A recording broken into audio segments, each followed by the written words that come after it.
Hi friends, welcome to Bharat Academy. Bharat Academy നമ്മളിന്ന് discuss ചെയ്യുന്നത് agriculture scientist recruitment ബോർഡിൻ്റെ notification വന്നു.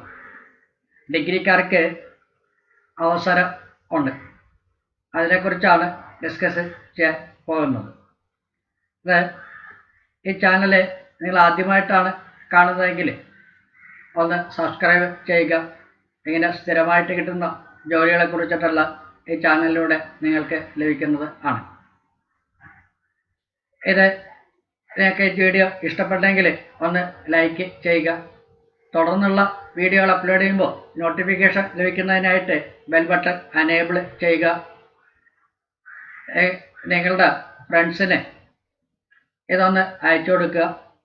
ഇതറിയാത്തവർ ഉണ്ടെങ്കിൽ ആർക്കെങ്കിലും ഒരു ജോലി കിട്ടുന്ന പ്രശ്നമല്ലേ, അതുകൊണ്ട് ഒന്ന് മാക്സിമം ഷെയർ ചെയ്യുക. നിങ്ങളുടെ എല്ലാവരുടെയും പിന്തുണ ആണ് നമ്മളുടെ ഉയർച്ചയ്ക്ക് കാരണം. അതുകൊണ്ട് പിന്തുണ ലഭിക്കും എന്നുള്ള പ്രതീക്ഷയോട് പിന്തുണ വേണം എന്ന് അഭ്യർത്ഥിച്ചുകൊണ്ട് നമ്മൾ ഈ ക്ലാസ്സിലേക്ക് കിടക്കുകയാണ്. ഇപ്പോൾ ഡേറ്റ്, ആപ്ലിക്കേഷൻ സ്വീകരിക്കുന്ന ഡേറ്റ് 23/7/2021 11 മണിക്ക് ആരംഭിച്ചു. ഇതിൻ്റെ last date 23/8/2021. Last date fees അടക്കാനായിട്ടുള്ള ലാസ്റ്റ് ഡേറ്റ് 23/8/2021 5 മണി വരെയാണ്. അതായത് ഓഗസ്റ്റ് മാസം 28-ാം തീയതി 23-ാം തീയതി വരെ ഉണ്ട്. ഇതിൻ്റെ ടയർ 1 എക്സാമിനേഷൻ നടക്കുന്നത് കമ്പ്യൂട്ടർ ബേസ്ഡ് ടെസ്റ്റാണ്. അത് നടക്കുന്നത് 10/10/2021. ടയർ സെക്കൻഡ് അറിയിച്ചിട്ടില്ല, അത് പിന്നീട് അറിയിക്കുന്നതാണ്. അതിൽ അതിൻ്റെ ഇൻ്റർവ്യൂ പേഴ്സണാലിറ്റി ടെസ്റ്റൊക്കെ അതും പിന്നീട് ഡേറ്റ് പിന്നീട് അറിയിക്കുന്നതാണ്. മൊത്തം വേക്കൻസി ഉള്ളത് 65 വേക്കൻസിയാണ് ഉള്ളത്. അഡ്മിനിസ്ട്രേറ്റീവ് ഓഫീസർ 44 എണ്ണവും, ഫിനാൻസ് അക്കൗണ്ട്സ് ഓഫീസർ 21 എണ്ണവും. അങ്ങനെ മൊത്തം 65 വേക്കൻസികളുണ്ട്. പേ സ്കെയിൽ 15,600 തുടങ്ങി 39,100 വരെ പ്ലസ് ടി ഇതെല്ലാം. ഇത് പഴയ കഴിഞ്ഞ പേ കമ്മീഷൻ്റെ പ്രകാരം ഉള്ളതാണ്. പുതിയത് അനുസരിച്ചിട്ട് ഏതാണ്ട് നമുക്ക് 1 ലാഖിൻ്റെ അടുത്തുള്ള വരുമാനം ഉണ്ടാകും. ഇതിൻ്റെ ക്വാളിഫിക്കേഷൻസ് അഡ്മിനിസ്ട്രേറ്റീവ് ഓഫീസർക്ക് ഏതെങ്കിലും ഒരു ഡിഗ്രി മതി. അതിൽ മിനിമം 55% മാർക്ക് ഉണ്ടായിരിക്കണം. അതോടൊപ്പം തന്നെ കമ്പ്യൂട്ടർ നോളജും ഉണ്ടായിരിക്കണം. അടുത്തത് ഫിനാൻസ് അക്കൗണ്ട്സ് ഓഫീസറാണ്. അതായത് അവർക്ക് ബേസിക് ക്വാളിഫിക്കേഷൻ എന്ന് പറയുന്നത് ഏതെങ്കിലും ഒരു ഡിഗ്രി വിത്ത് 50% മാർക്കാണ്. അവർക്കും കമ്പ്യൂട്ടർ നോളജ് ഉണ്ടായിരിക്കണം. എന്നാൽ ഫിനാൻസ് അക്കൗണ്ട് ഓഫീസറെ സംബന്ധിച്ചിടത്തോളം ചില കോഴ്സുകളെല്ലാം പാസ്സായിട്ടുള്ളവർക്ക്, ബിരുദമുള്ളവർക്ക് പ്രത്യേക മുൻഗണനയുണ്ട്. അതായത് specialisation in finance, accounting, commerce ശാസ്ത്ര, post graduate level or professional qualification such as CA, ICWA, CS. ഇങ്ങനെ ഉള്ളവർക്കെല്ലാം ഈ ഫിനാൻസ് ആൻഡ് അക്കൗണ്ട്സ് ഓഫീസറിൻ്റെ മുൻഗണന ഉണ്ട്. സ്പെഷ്യലൈസ് എടുത്ത് ഡിഗ്രി എടുത്തവർ, അക്കൗണ്ടിങ്ങിൽ എടുത്തവർ, കൊമേഴ്സിൽ എടുത്തവർ, PG ഉള്ളവർ, അതുപോലെ തന്നെ CA, ICWA അങ്ങനെയൊക്കെ ഉള്ളവർക്ക് ഈ ഫിനാൻസ് ആൻഡ് അക്കൗണ്ട് ഓഫീസർ ഗ്രേഡിന് മുൻഗണന ഉണ്ട്, പ്രിഫറൻസ് ഉണ്ട്. വയസ്സ് 21 വയസ്സിനും 30 വയസ്സിനും മധ്യമുള്ളവർക്ക് അപേക്ഷിക്കാം. ആ ഡേയ്സ് നോക്കുന്നത് 23/8/2021 ജനറൽ കാറ്റഗറിക്കാർക്ക് 30 വയസ്സിൽ കൂടാൻ പാടില്ല.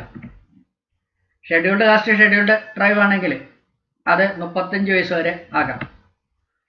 OBC ആണെങ്കിൽ 33 വയസ്സ് വരെ ആകാം. അതിൻ്റെ ഡിസബിലിറ്റി ഉള്ള ആൾക്കാർക്ക് ആണെങ്കിൽ 40 വയസ്സ് വരെ ഉണ്ട്. അതിൽ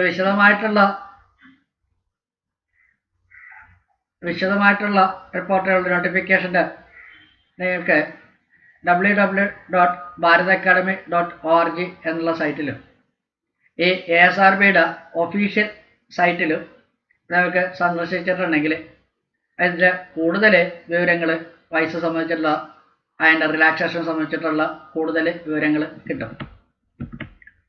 ഇതിൻ്റെ ഫീസ് അഡ്മിനിസ്ട്രേറ്റീവ് ഓഫീസർക്ക് മാത്രമായിട്ട് അപേക്ഷിക്കുന്ന ആൾക്ക് ഫീസ് ടോട്ടൽ അടയ്ക്കേണ്ടത് 500 രൂപയാണ്.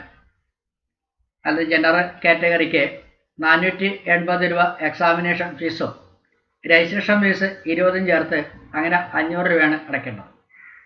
അത് women, scheduled caste, scheduled tribe, person with benchmark disability അങ്ങനെയുള്ളവർക്കെല്ലാം ആ രജിസ്ട്രേഷൻ ഫീസ് മാത്രമായ 20 രൂപ അടച്ചാൽ മതി.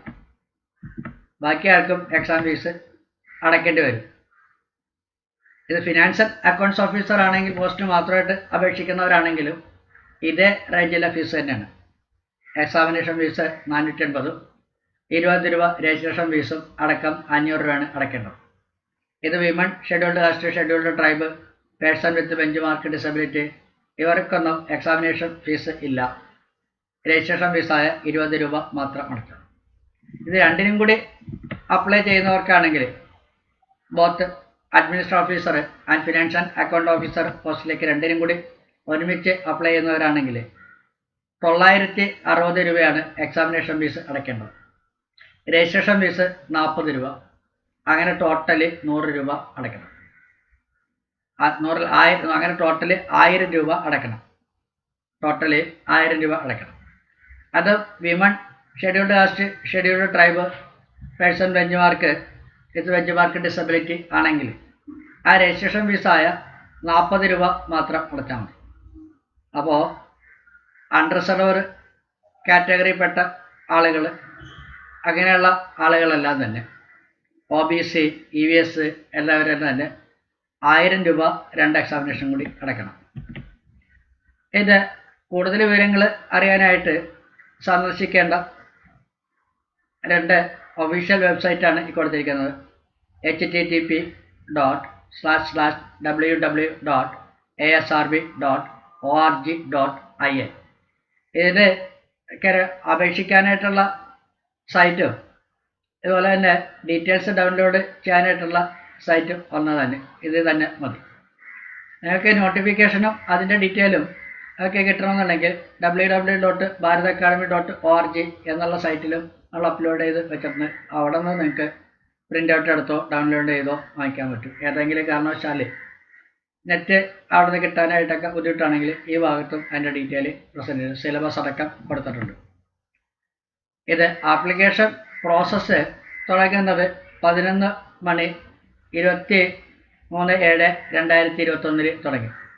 23/7/2021 11 ആപ്ലിക്കേഷൻ സ്വീകരിച്ചു തുടങ്ങി. ഇത് 17 മണി 23/8/2021 വരെ ഇത് തുടരുന്നതാണ്. അതുവരെ നമുക്ക് അപേക്ഷിക്കാം. ഇത് സ്കീമും സിലബസും tier exam, tier 2 exam, paper 3 and paper 4 of a administrative officer and finance officer are different and candidate may apply either for administrative officer or finance and account officer or both. ഇതിനകത്ത് ആളുകൾക്ക് രണ്ടിലും അപേക്ഷിക്കാവുന്നതാണ്, അല്ലെങ്കിൽ separate ആയിട്ട് വേണമെങ്കിലും അപേക്ഷിക്കാം. അപ്പോൾ ഇതിനകത്ത് tyre 2 examination ഇവർക്ക് സെപ്പറേറ്റ് ആയിരിക്കും, വ്യത്യസ്ത സെപ്പറേറ്റ് ആയിരിക്കും. എന്നാൽ ആദ്യത്തെ ജനറൽ എക്സാമിനേഷൻ 2 കൂട്ടർക്കും കോമൺ ആയിട്ടാണ് വരുന്നത്. ടയർ 1 എക്സാമിന് MCQ ബേസ്ഡ് ചോദ്യമാണ് ഉണ്ടാകുക. 200 ക്വസ്റ്റ്യൻസ് ഉണ്ടാകും, 200 മാർക്കുമാണ്, 3 മണിക്കൂറാണ് സമയം. ഇതിന് നെഗറ്റീവ് മാർക്കുണ്ട്, 1/3 ആണ് നെഗറ്റീവ് മാർക്ക്. സെക്ഷൻ എയിൽ ഇവിടെ ടയർ 1 വരുന്ന പോർഷൻസാണ്. സെക്ഷൻ എയിൽ ജനറൽ നോളജ് 50 മാർക്കിനുണ്ടാവും. സെക്ഷൻ ബിയിൽ general intelligence and reasoning ability 50 മാർക്കിനുണ്ടാവും, 50 ക്വസ്റ്റ്യനാണ്. സെക്ഷൻ സിയിൽ arithmetical numerical ability 50 question 50 mark ഉണ്ടാവും. സെഷൻ ഡിയിൽ ലാംഗ്വേജ് കോംപ്രഹെൻഷൻ, അത് ഹിന്ദിയോ ഓർ ഇംഗ്ലീഷ്, ഹിന്ദി അല്ലെങ്കിൽ ഇംഗ്ലീഷ് 50 മാർക്കിന് വീതം 50 ക്വസ്റ്റ്യൻ 50 മാർക്കിനാണ് ഉണ്ടാകുക. ഇത് ടയർ 2 ഡിസ്ക്രിപ്റ്റീവ് അസൈൻമെൻറ്റാണ്. ഓരോ പേപ്പറിനും 3 മണിക്കൂർ സമയദൈർഘ്യം അനുവദിക്കുന്നുണ്ട്. പേപ്പർ 1 വരുന്നത് general awareness, development of economic and social scientific and cultural fields, history and geography of India and the world. ഇത് 150 മാർക്കിനാണ് ഉള്ളത്. 3 മണിക്കൂറാണ് സമയദൈർഘ്യം. Paper 2 constitution of India, polity, a governance, social justice, അതിന് 150 mark. Essay റൈറ്റിങ്ങിന് 2 paper 3 essay റൈറ്റിങ്ങിന് 2 essay ആണ് ഉള്ളത്. അത് ഓരോന്നിനും 75 മാർക്ക് വീതം. അങ്ങനെ ടോട്ടൽ 150 മാർക്കുണ്ട്. അതിന് എത്തിക്സ് ഇൻറ്റിഗ്രേറ്റീവ് ആപ്റ്റിറ്റ്യൂഡിന് 150 മാർക്കാണ് ഉള്ളത്. ഇങ്ങനെ സെക്കൻഡ് ടയറിൽ മൊത്തം 600 മാർക്കാണ് ഉള്ളത്. ഈ സെക്കൻഡ് ടയറിലെ എക്സാം 3-4 പേപ്പർ ഇവിടെ അഡ്മിനിസ്ട്രേറ്റീവ് ഓഫീസർക്കും അതുപോലെ തന്നെ ഫിനാൻസ് അക്കൗണ്ട് ഓഫീസർക്കും വ്യത്യസ്തമായിട്ടായിരിക്കും. ആദ്യത്തെ ടയർ 1 കോമൺ ആയിട്ടാണ് വരുന്നത്, ജനറലായിട്ടാണ് വരുന്നത്. അതുപോലെ തന്നെ ഓരോ പേപ്പറും 3 മണിക്കൂർ വീതം സമയം കിട്ടും എന്ന് നമ്മൾ പറഞ്ഞു. ഇനി ടയർ 2 പേപ്പർ 1 വരുന്നത് general awareness of development of economic, social, scientific and cultural fields, history and geography of India and the world, 150 mark. അതുപോലെ തന്നെ tier 2 paper 2 constitution of India, polity, governance, social justice, ഇതിൽ 150 മാർക്കുണ്ട്. അതുപോലെ എക്സേ writing 2-നും 75 mark വീതമാണ്. 2 എക്സേ ഉണ്ട്, മൊത്തം 150 മാർക്കുണ്ട്. Paper 4 ethics integrity aptitude, അതിന് 150 മാർക്ക്. അങ്ങനെ മൊത്തം 600 മാർക്കാണ് ഉള്ളത്. ടയർ 3 ഇൻ്റർവ്യൂ ആണ്. ഇൻ്റർവ്യൂവിന് 100 മാർക്കാണ് ഉള്ളത്. അങ്ങനെ ഈ 100 ഇൻ്റർവ്യൂവിൻ്റെ 100 മാർക്കും ടയർ സെക്കൻഡിന് 100 മാർക്കും ചേർത്തിട്ട് മൊത്തം 700 മാർക്കാണ് നമ്മൾ കൺസിഡർ ചെയ്യുക. അപ്പോൾ ഈ ടയർ സെക്കൻഡിൽ മൊത്തം 100 മാർക്ക് ചേർത്ത് അങ്ങനെ മൊത്തം ടയർ സെക്കൻഡിൽ ടയർ 3 ഇൻ്റർവ്യൂവിൻ്റെ കൂടി 700 മാർക്ക്. ഈ 2 മാർക്കുകളാണ് കൺസിഡർ ചെയ്ത് കിട്ടുന്ന മാർക്കുകളാണ് കൺസിഡർ ചെയ്യുക. പിന്നെ സിലബസിൻ്റെ ഡീറ്റെയിൽസ്. അപ്പോൾ ഇത് അഡ്മിനിസ്ട്രേറ്റീവ് ഓഫീസർക്ക് ഫിനാൻഷ്യൽ ആൻഡ് അഡ്മിനിസ്ട്രേറ്റീവ് ഓഫീസർക്കും അക്കൗണ്ട്സ് ഓഫീസർക്കും തമ്മിൽ വ്യത്യാസമുണ്ട് സെക്കൻഡ് ടയറിലെ എക്സാം. ഇപ്പോൾ ടയർ 1 എല്ലാവർക്കും കോമൺ ആണ്. അതിൽ ജനറൽ നോളജിൽ നിന്ന് 50 ക്വസ്റ്റ്യൻസാണ് ഉണ്ടാവുക. അതിൽ ജനറൽ നോളജ് വരുന്ന portions current events of national and international importance, history of India, Indian national movement, world history, ഇതിനൊക്കെ ചോദ്യങ്ങളുണ്ടാകും. Indian and world geography, physical, social and economic, ഇത് കാര്യങ്ങളൊക്കെ ഇവിടെ നിന്നൊക്കെ ചോദ്യങ്ങൾ ഉണ്ടാകും. Indian polity and governance, constitution, political system, panchayat raj, public policy, right issues, ഇങ്ങനെ ഈ ഭാഗത്തു നിന്നൊക്കെ ചോദ്യങ്ങൾ ഉൾപ്പെടുത്തിയിട്ടുണ്ട്. Economic and social development, sustainable development, poverty, inclusion, demographics, social sector initiatives, etc. Agriculture and geo-cultural development issues, human rights, social conflicts, disabilities, etc. General awareness specific to structure and functioning of ICAR. General awareness specific to structure and functioning of ICAR. General science and scientific research. General science and scientific research. Section B എന്ന് general intelligence and reasoning എബിലിറ്റിയാണ്. ഇവിടെ 50 ക്വസ്റ്റ്യനും 50 മാർക്കാണ് ഉള്ളത്.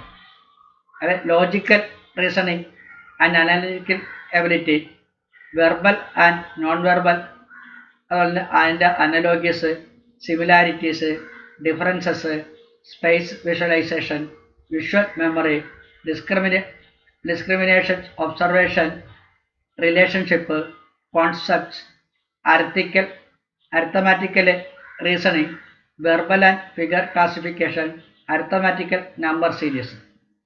ഇവിടെ നിന്നല്ല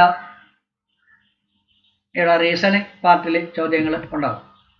decision making and problem solving, general mental ability. പിന്നെ section C arithmetical and numerical എബിലിറ്റിയാണ്. അവിടെ 50 മാർക്കിൻ്റെ ചോദ്യങ്ങളാണ് ഉണ്ടാകുക. അതിൽ basic numeracy, number system, simplification, decimal, fractions, LCM, HCF, ratio proportion, percentage, age, average, profit and loss, discount, simple and compound interest, mensuration, time and work, time and distance. ഇതെല്ലാം class 10 ലെവലിലാണ് ചോദിക്കുക. അടുത്ത data interpretation, charts, graphs, tables, data sufficiency, ഇതെല്ലാം class 10 ലെവലിലാണ് വരിക. അതല്ല group section ഡിയിൽ language കോംപ്രഹെൻഷനാണ്. അത് ഹിന്ദിയോ ഇംഗ്ലീഷോ ഏത് വേണമെങ്കിലും എടുക്കാം. ഇവിടെ 50 മാർക്കാണ് ആ ഭാഗത്തു നിന്നുള്ള ചോദ്യങ്ങൾ ഉണ്ടാകുക. അതിൽ comprehension of language and writing ability, അതിൽ precis writing, usage and vocabulary, short essays, translations, international skills including communication skill.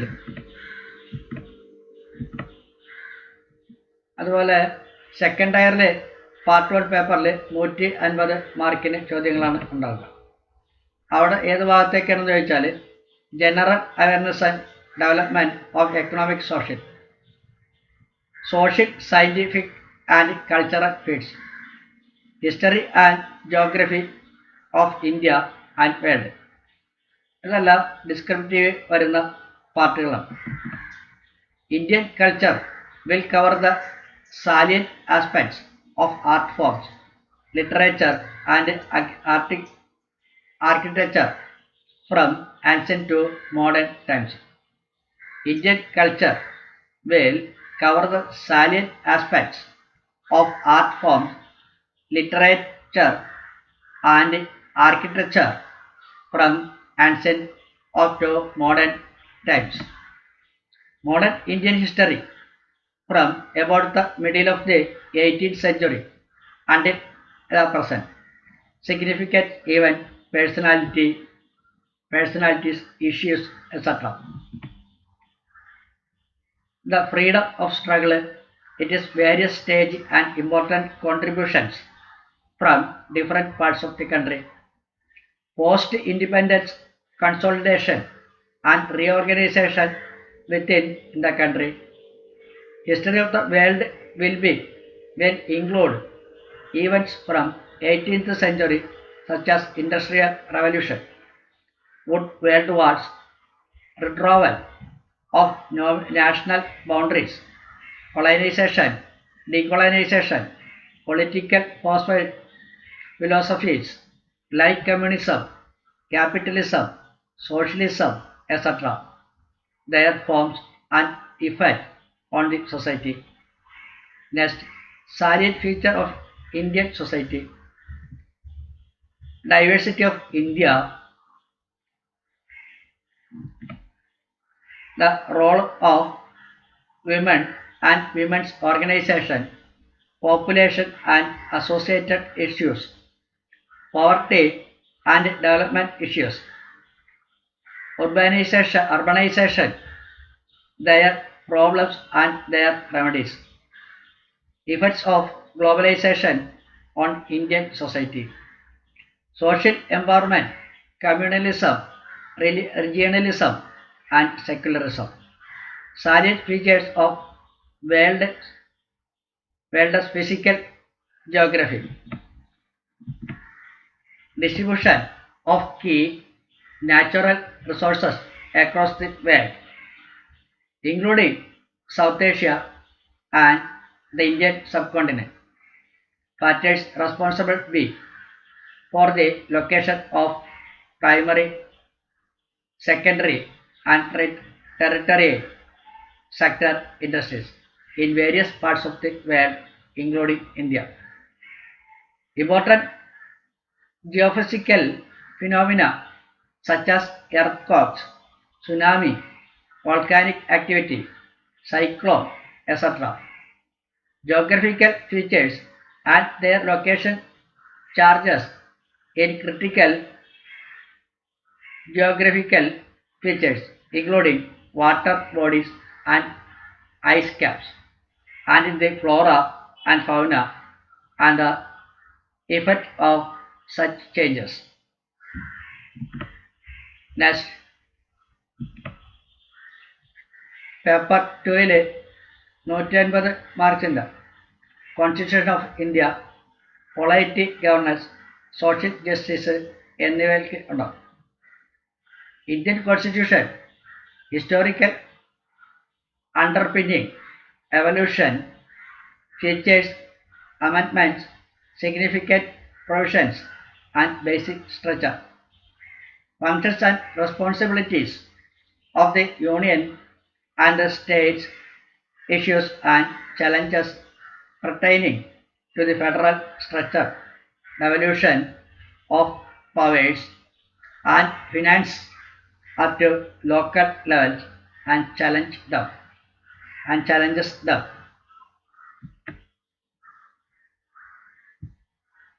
ഇതിൻ്റെ കൂടെ തന്നെ ഉള്ളതാണ് Indian constitution historical underpinnings, evolution features, amendments, significant provisions and basic structure. Next, functions and responsibilities of the Union and the states, issues and challenges pertaining to the federal structure, devolution of powers and finance up to the local levels and challenges therein. Next, separation of powers between various organs, dispute redressal mechanisms and institutions. Redressal mechanism and institutions. Next, comparison of the Indian constitutional system scheme with that of the other countries. Comparison of the Indian constitutional scheme with that of the other countries. Next, Parliament and state legislative structure, functioning, conduct business, power and privileges and issuing arising out of this. Structure, organization, functioning of the executive and the judiciary. Ministry and departments of government, pressure groups and formal, informal association and their role in the polity.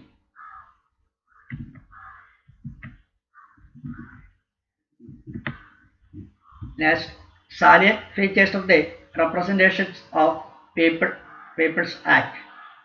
Next, appointment to various constitutional posts, powers, functions, responsibilities of various constitutional bodies. Next, statutory, regulatory and various quasi-judicial bodies, government policies and interventions for development in various sectors and issues arising out of their design and implementation. Next, development process and the development industry. The role of NGOs, SHGs, various groups and association donors, charities, international and other stakeholders. Welfare schemes for vulnerable sections of the population by the center and state and the performance of these schemes. Mechanisms, laws, institutions and bodies constituted for a protection and defense of the vulnerable sections. Issues relating to development and management of management of social sector. Issues relating to development and management of social sector, or services relating to health education, human resource. Issues relating to power and hunger. Important aspects of governance, transparency and automatically e-governance application models, success, limitations and potential citizens charters, transparency and accountability and institutional and other measures. Next, role of civil services in democracy. Role of Indian Council Agriculture Research in agriculture sector. അപ്പോൾ ICAR എന്ന് പറഞ്ഞിരിക്കുന്നത് Indian council of agricultural research in agricultural sectors. Its importance and various implications. Tier 3. It is 150 marks. Easy writing 75 marks. Essay writing. Tier 2 ആണ് paper 3ലാണ്. Paper 3ക്ക് 150 മാർക്കാണ്. ഞാൻ tyre 3 എന്നാണ് പറഞ്ഞത്. Paper 3ക്ക് 150 മാർക്കാണ്. അത് എക്സൈ റൈറ്റിംഗ് ആണ്. 2 എക്സൈ ആണ് ഉണ്ടാവുക. ഓരോ എക്സൈക്കും 75 മാർക്കുണ്ട്. അവിടെ നമ്മൾ കൺസിഡർ ചെയ്യേണ്ട സബ്ജക്റ്റുകളാണ്. Candidates may be required to write essays on current international, national events and other multiple topics like social, cultural, economic and political aspects, about which a graduate level candidate is expected to be aware. They will be expected to keep close to the subject of the essay, to arrange their ideas if in orderly fashions and write concise. An opinion may be given and candidate may be submit his or her arguments for the against the opinion and sum up in the end of his her views. Credit will be given for effective and exact expressions.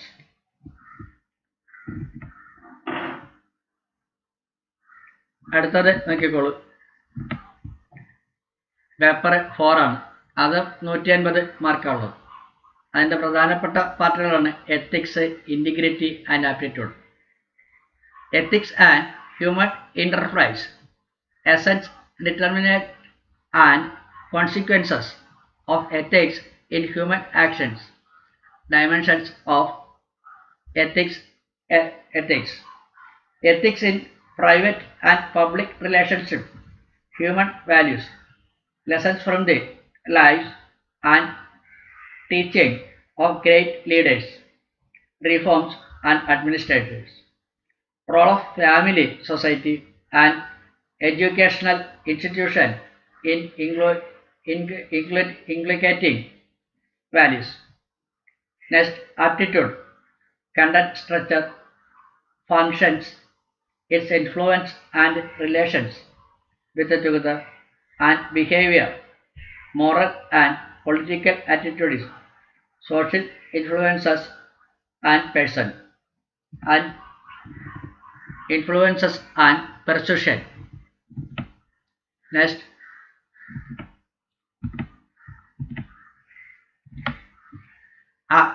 aptitude and functional values for civil service, integrity, impartiality, and non-partnership objectivity, deduction to public service, empathy, tolerance, and compassion towards the weaker sections. Next, emotional intelligence, concepts and their utilities, and application in administration and governance. Contributions of a moral thinkers and philosophers from India and world.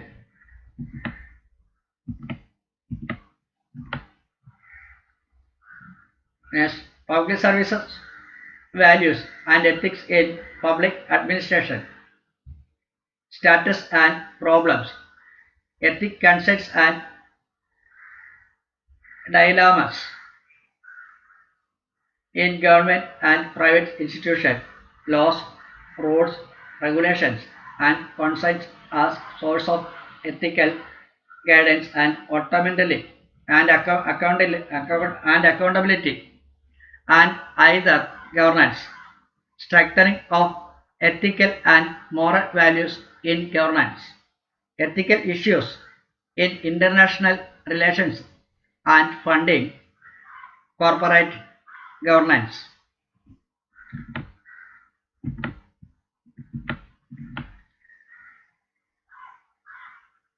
Next, probability in governance, concept of public service, philosophical basics of governance and probability, probability, information sharing and transparency in government right to information, codes of ethics, codes of conduct decisions, charters, work culture, quality of service delivery, utilization of public funds, challenges of corruption. Next, case studies on above issues. ഞാൻ ഒന്നുകൂടി ഇത് പറയാം.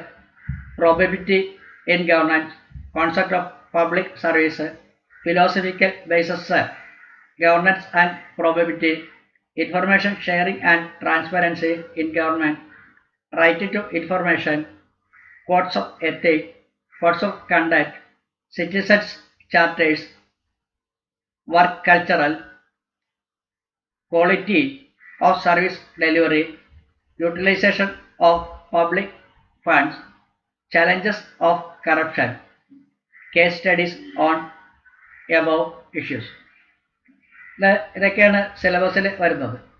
എന്നാൽ financial account ഓഫീസറുടെ സിലബസുകളിൽ ചെറിയ മാറ്റങ്ങൾ ഉണ്ട്. ഏതാണ്ട് ഭൂരിഭാഗങ്ങളും ഇത് തന്നെയാണ്.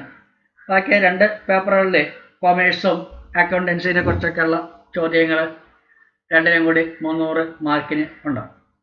ഇതിൻ്റെ പ്രോസസ്സ് എങ്ങനെയാണെന്ന് ചോദിച്ചാൽ ഇത് ടെസ്റ്റ് ആദ്യം പ്രൈമറി അല്ലെങ്കിൽ പ്രിലിമിനറി ടയർ 1 ടെസ്റ്റ് പാസ്സാകുന്നതിൽ നിന്ന് കൂടുതൽ മാർക്ക് മേടിച്ച ഒരു വേക്കൻസിക്ക് 20 എന്ന ക്രമത്തിൽ എന്ന ക്രമത്തിലാണ് സെക്കൻഡ് ടയർ എഴുതാനായിട്ടുള്ള ആളുകൾക്ക് തിരഞ്ഞെടുക്കുക.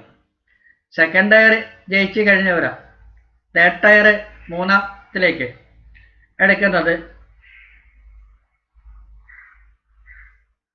അതിനകത്ത് കൂടുതൽ മാർക്ക് കിട്ടിയ ആളുകളെ വെച്ചിട്ടാണ് തേർഡ് ടയർ എടുക്കുന്നത്. അതിനകത്ത് ഓരോ വേക്കൻസിക്കും 5 പേരെ വെച്ചിട്ടാണ് ടയർ 3യിലേക്ക്, അതായത് ഇൻ്റർവ്യൂവിനായിട്ട് തിരഞ്ഞെടുക്കുക.